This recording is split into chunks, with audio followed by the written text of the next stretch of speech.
Hello, as we already have seen how to open a Python IDE or let's say Python shell.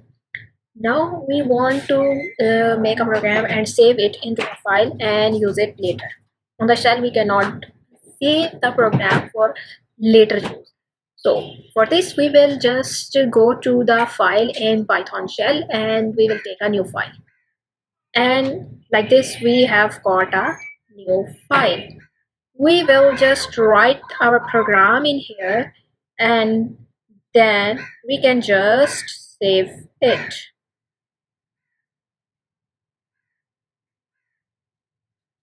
Okay, so let's say we write a program in here, print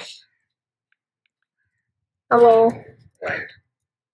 Okay, and then the name equals to Mike, and now we want to print the name.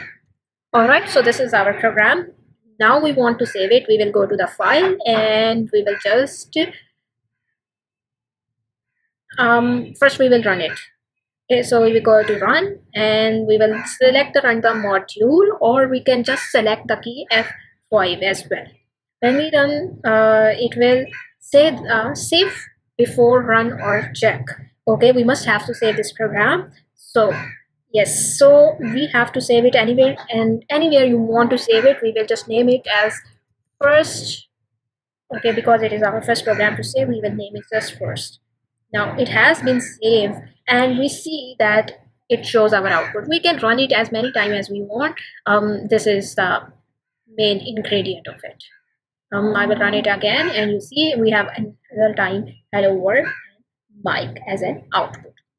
Alright, so this is how you can make and save a program.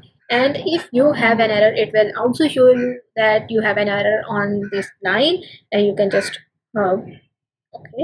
And if you want to open the program, you will just go to the open and you see here is our first, and it will open again. Let's just close it and then open it again.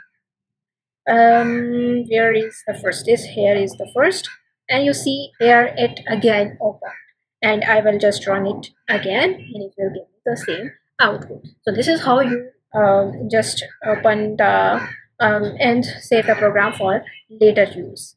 Okay, so